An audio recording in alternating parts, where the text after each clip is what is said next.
Satyabama Institute of Science and Technology, Chennai and Sriperumbudur. நெல்லையில் அல்வாவுக்கு பெயர் போன இருட்டுக்கடையை ஏற்கனவே 2 பேர் உரிமை கொண்டாடி வரும் நிலையில் தற்போது 3வதாக ஒருவர் உரிமை குரல் கொடுத்து இருப்பது யாருக்குத்தான் இருட்டுக்கடை சொந்தம் என்ற கேள்வியை எழுப்பியிருக்கிறது.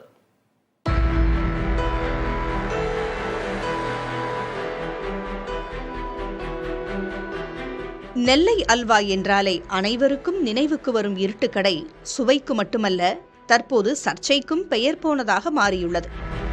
1940களில் ராஜஸ்தானைச் சேர்ந்த ராம்சிங் தனது 4 மகன்களோடு இணைந்து தொடங்கிய அல்வாவுக்கு பெயர் போன இருட்டுக்கடையை அவரது மறைவுக்கு பின்னர் அவரது மகன் கிருஷ்ணசிங் வியாபாரத்தை கவனித்து வந்தார். அதன் பின்னர் அக்கடையை அவரது மகன் பிஜிலி சிங் நடத்தினார். அதன் பின்னர் அவரது மனைவி சுலோச்சனாபாயும் பிஜிலி சிங்கின் சகோதரரான ஹரிசிங்கும் இந்த கடையின் பொறுப்பை ஏற்றனர். கொரோனா காலகட்டத்தில் ஹரிசிங் தற்கொலை செய்து கொண்ட நிலையில் சுலோச்சனாபாய் மட்டும் இருட்டுக்கடையை நடத்தி வந்தார்.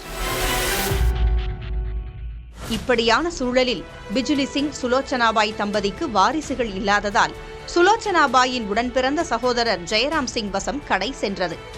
அவரின் வாரிசான நயன் சிங் மற்றும் கவிதா சிங் இடையேதான் சொத்து தொடர்பாக பிரச்சனை நிலவி வருகிறது.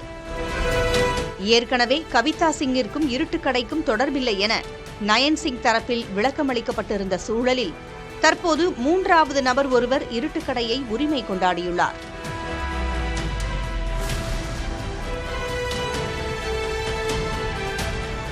கடையை முதலில் நிறுவியவர் ராம்சிங் என்றும் அவரது மூத்த மகன் உதய் சிங்கின் பேரன் பிரேமானந்த் சிங் என்பவர் தான் ஆண் வாரிசு என்பதால் கடை மீது தமக்கே உரிமை இருப்பதாகவும் பொது அறிவிப்பு வெளியிட்டுள்ளார்.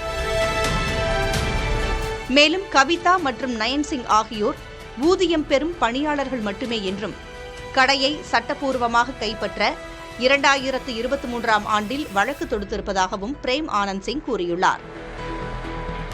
குடும்ப ரீதியிலான இருட்டுக்கடை தொடர்பான பிரச்சினை தற்போது இருட்டுக்கடை அல்வாவைப் போல உலகமறிந்த ஒன்றாக மாறி வரும் சூழலில் உண்மையில் யாருக்குத்தான் இருட்டுக்கடை சொந்தம் என நெல்லை மக்கள் குழம்பிப் போயுள்ளனர். புதிய தலைமுறைக்காக செய்தியாளர் மருதுபாண்டி.